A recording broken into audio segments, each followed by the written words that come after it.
नहीं तो काहे के लिए टाइम दिया जज़ाकल्लाह कहते हो तो मत बुलाया करो हमें। ये बीमारी है तुम लोगों की। ये जज़ाकल्लाह पता नहीं है कहां से ले। जब ऐसी बात है तो मुझको मत बुलाया करो, अब मुझको मत टाइम दिया करो। क्या समझ लिया है लोग? ये 5 मिनट 10 मिनट के लिए मैं हूं क्या यार? मुल्क का बैरून मुल्क की नुमाइंदगी करता हूं। ये 5 मिनट ये ज़कात मांग रहा था कादरी वक्त का। याद रखो, मैं 10 मिनट आपका अनाउंसर अपने पास रखिए। आगे आऊं या ना आऊं मुझे कोई गम नहीं। तकरीर जब मैं शुरू करता हूं माहौल सन्नाटा हो गया, मछली का बाजार खत्म हो गया। जज़ाकल्लाह जहां पाए चैन पुलिंग कर दिया। कि अगर आप किसी एक खतीब के लिए आए हैं या किसी शायर के लिए आप आए हैं तो जर्रा बराबर आपको नेकी नहीं मिलेगी। ये दावे के साथ बोल रहा हूं। जलसे में जब भी आइए किसी खतीब के नाम मत आइए, किसी नकीब के नाम मत आइए, किसी शायर के नाम मत आइए। अगर आइए तो अपने हबीब के नाम पर आइए, आइए तो अपने रसूल के नाम पर आइए, आइए तो कुरान के नाम पर आइए, आइए तो पैगाम मुस्तफ़ा के नाम पर आइए, आइए तो मुस्लिम पर्सनल नाम पे आइए, आइए तो शरीयत के नाम पर आइए। तो आपका भी काम होगा और आपके खानदान वाले दुनिया से जा चुके हैं, उनकी कब्रें रोशन नजर आती हुई नजर आएगी। अजीज़ान मिल्लत इस्लामिया, हालात आपके सामने है। आप जिस मुल्क में रह रहे हैं उस मुल्क की पोजीशन आप खुद जान रहे हैं।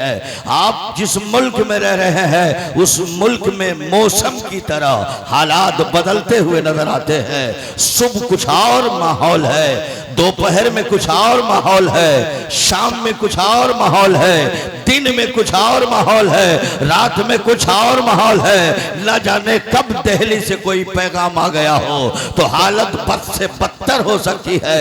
आप जिस पोजीशन में है अजीज़ान मिल्लत इस्लामिया, मैं आपसे गुजारिश करूंगा कि आपको जैसे रहने का हुक्म इस्लाम ने दिया है वैसे ही रहने की कोशिश कीजिए। इस्लाम ने जो लिबास दिया है वो लिबास में आपको रहना होगा। इस्लाम ने जो किरदार दिया है उस किरदार में आपको रहना होगा। इस्लाम ने जो गुफ्तार दिया है उस गुफ्तार में आपको रहना होगा। इस्लाम जैसी सीरत और सूरत बनाकर आपको भेजा है दोस्तों, वैसे ही इस्लाम जैसी सीरत और सूरत में रहना होगा। इस्लामी लिबास में आपको रहना होगा। आपको पहचान बन के रहना होगा। आप जिस गली से गुजरे तो गली वाला देखे ये मुसलमान जा रहा है, किसी कस्बे से गुजरे तो कस्बा वाला देखे ये मुसलमान जा रहा है, किसी शहर से गुजरे तो शहर वाला जाने ये मुसलमान जा रहा है, मुल्क की सतहों से गुजरे तो मुल्क की सतहों से ये आवाज उठे कोई मुसलमान जा रहा है। आपकी एक खास पहचान होना चाहिए था। आप जिस इलाके में जाए आप जाना जाए, आपको माना जाए, आपको पहचाना जाए। पर अफसोस है कहलाने को हम मुसलमान जरूर है मगर सूरत भी हमारी नहीं बता रही है कि हम मुसलमान हैं। सीरत भी नहीं बता रही है कि हम मुसलमान हैं। हमारा किरदार भी नहीं बता रहा है हम मुसलमान हैं। गुफ्तार भी नहीं बता रहा है कि हम मुसलमान हैं। हमारा उठना बैठना बता नहीं रहा है कि हम मुसलमान हैं। लेन देन से हम पहचाने नहीं जा रहे हैं हम मुसलमान हैं। गुफ्तार से पहचाने नहीं जा रहे हैं मुसलमान हैं। हम माशरे से पहचाने नहीं जा रहे हैं मुसलमान हैं। मुसलमानों मुझे कह लेने दिया जाए, आप अपनी पहचान को मत मिटाओ, अपनी पहचान पे मिट्टियों की चादर मत डालो, अपनी पहचान पर गुनाहों की चादर मत डालो। अगर आप पहचानना है तो मैं पूछना चाहता हूँ, गौसे आजम की पहचान आपको मालूम है, गरीब नवाज की पहचान आपको मालूम है, मखदूम अशरफ की पहचान आपको मालूम है, आला हजरत की पहचान आपको मालूम है, हाफिज मिल्लत की पहचान आपको मालूम है। पता क्या चला, मुसलमान तो वही होता है जिसके सीने में अज़मत कुरान होता है, जिसके सीने में अज़मत रसूल होता है और जिसके सीने में अज़मत कुरान होता है, अज़मत रसूल होता है। दुनिया उसको कुतुबुद्दीन कहती है, दुनिया उसे शरफुद्दीन कहती है, दुनिया उसको अलाउद्दीन कहती है, दुनिया उसको दिल्ली का निजामुद्दीन कहती है, दुनिया उसको अजमेर का मइनुद्दीन कहती है, दुनिया उसको बगदाद का महीउद्दीन कहती है।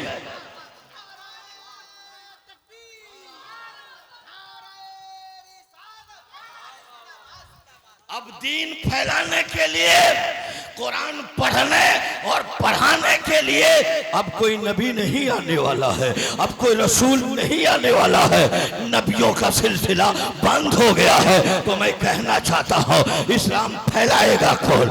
इस्लाम फैलाएगा कौन? घर घर पहुँचाएगा कौन? तो मुसलमानों में कहना चाहता हूँ, इस्लाम का चिराग आपको लेना होगा, इस्लाम के रंग में आपको रंग कर पैगाम मुस्तफा घर घर पहुँचाना होगा। ये कोई जरूरी नहीं है तबलीग जब भी करे तो मौलाना करे, तबलीग कोई जब भी करे तो पीर करे, तबलीग जब भी करे तो कोई हाफिज कुरान करे। नहीं, अगर आप डॉक्टर हैं तो आप डॉक्टर हैं, डिस्पेंसरी में आप अपने माते हैं, आप टेलर मास्टर हैं, आप कॉलेज के प्रोफेसर हैं, आप स्कूल के मास्टर हैं, आप चौक चौराहों पे एक छोटा मोटा तिजारत कर रहे हैं, उसी रंग में इस्लाम बताते जाइए, उसी रंग में पैगाम मुस्तफा सुनाते जाइए। सुभान अल्लाह, सुभान अल्लाह। और भारत में इस्लाम सबसे पहला कौन लेकर आया था? क्या कोई मौलाना, कोई शायर, कोई खतीब? नहीं, मोहम्मद बिन कासिम है, मौलाना भी नहीं है, मोहम्मद बिन कासिम है, कोई खतीब भी नहीं है, मोहम्मद बिन कासिम है, मुसन्निफ भी नहीं है, मोहम्मद बिन कासिम है, हाफिज कुरान नहीं है। आने वाला ये 14 साला मोहम्मद बिन कासिम सिंध में आया है। अल्लाह अल्लाह, जब मोहम्मद बिन कासिम जब चला है तो कुफारे मुशरिकीन की टीम आ गई है, अहले हुनूद आ गए हैं, दोस्त तो कुफारे मुशरिकीन आ गए हैं, पंडितों की टोली है, राजपूतों की टोली है, बुत परस्तों की टोली है। मोहम्मद बिन कासिम को घेर लिया, कहे मोहम्मद बिन कासिम विजय जुलूस निकालते क्यों नहीं हो? फतह नुसरत का ताज तेरे सर पर आ गया है, तू विजय जुलूस क्यों नहीं निकालते हो? मोहम्मद बिन कासिम कहते हैं, मैं फतह नुसरत का ताज मेरे सर पे आ गया है, सिंध में घर घर इस्लाम का पैगाम पहुंच गया है। मेरे पैगंबर ने मना फरमाया है विजय जुलूस मत निकालो। कहा चलो मैंने मान लिया, तो कहा तलवार हवाओं में लहराओ। कहा मेरे नबी ने भी मना फरमाया है तलवार हवाओं में मत लहराओ, लहराओगे तो गुरूर पैदा होगा, और जहां गुरूर होगा वो ईमान की धज्जियां उड़ जाए। कहा ये भी माना, तो जरा सर उठा के मोहम्मद बिन कासिम चलो। कहा सर उठा के चलूंगा तो मेरे पैगंबर ने इसे भी मना फरमाया है। कहा क्यों? कहा तेरी बहनें छतों पर, तेरी बेटियां छतों पर, तेरी माएँ छतों पे बैठकर मुझे देखना चाहती है। मेरे पैगंबर ने मुझे हुक्म दिया है नजर नीची करो। और तेरी बहन को अपनी बहन इस्लाम कहता है, तेरी माँ को अपनी माँ कहता है, तेरी माँ को मेरी माँ है, तुम्हारी बहन मेरी बहन है, इसलिए नजर को नीची करो। कुफारे मुशरिकीन ने कहा मोहम्मद बिन कासिम मेरी माँ को तू अपनी माँ कहता है, तेरी व मेरी बहन को तू अपनी बहन कहता है, मेरी बेटी को अपनी बेटी कहता है। कहा ये मदीने वालों ने बताया है, मुस्तफा ने बताया है। अरे जब तू ऐसा है तो तेरा नबी कैसा होगा, तेरा रसूल कैसा होगा, तेरा दीन कैसा होगा, तेरा इस्लाम कैसा होगा? अब मुझे कलमा पढ़ाओ, मुसलमान बनाओ। दोस्तों जरूरत है नौजवानों, इस्लामी किरदार लेके जिंदगी गुजारने की कोशिश करो, और कुत्ता से सबक हासिल करो, और कुत्ता से पूछो कि तू प्लेन जमीन पर पेशाब क्यों नहीं करते? अगर कुत्ता पेशाब करता है तो प्लेन जमीन पर आप पेशाब करते हुए नहीं देखा होगा, ऊंची जगह पे वो पेशाब करता है, टीले पे पेशाब करता है, दीवार के किसी कोने पे पेशाब करता है। एक बुजुर्ग ने कुत्ता से पूछा ये टीले पे पेशाब करने की वजह क्या है, पत्थरों पे पेशाब करने की वजह क्या है, दीवारों पे पेशाब करने की वजह क्या है? तो कुत्ता बोला हजरात ये रुए जमीन पर पेशाब इसलिए नहीं करता, जहां सजदा नहीं आपका होगा वही पेशाब करता हो। टीले पे सजदा नहीं, दीवार पे सजदा नहीं, लकड़ी पे सजदा नहीं, इसलिए वहां सजदा करता हो। ये जो रुए जमीन है प्लेन, ये सजदा गाहें हैं, ये मुसलमान की सजदा गाहें हैं। 1400 बरस पहले आमना का लाल जमाने को दिया पैगाम, मुसलमानों सजदा करते चले जाओ, जमीन तेरे कदमों में सिमट आएगी। सजदा छोड़ दोगे, जमीन तेरे कदमों से निकल जाएगी।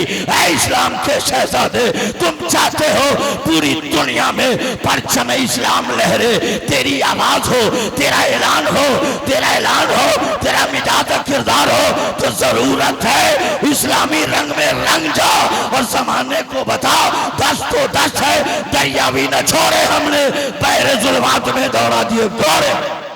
कासिम आया है तो निगाह उठ रही है, शरीयत के दायरे में कदम उठ रहा है, शरीयत के दायरे में जबान खुल रही है, शरीयत के दायरे में हाथ उठ रहा है, शरीयत के दायरे में बैठता है, शरीयत के दायरे में उठता है, शरीयत के दायरे में तबलीग करता है, शरीयत के दायरे में, शरीयत के दायरे में रहकर मोहम्मद बिन कासिम सिंध पर फतह हासिल किया और फतह हासिल करने के बाद अपने रुफका के साथ, अपनी फौज के साथ, अपने अहबाब के साथ सिंध में चला।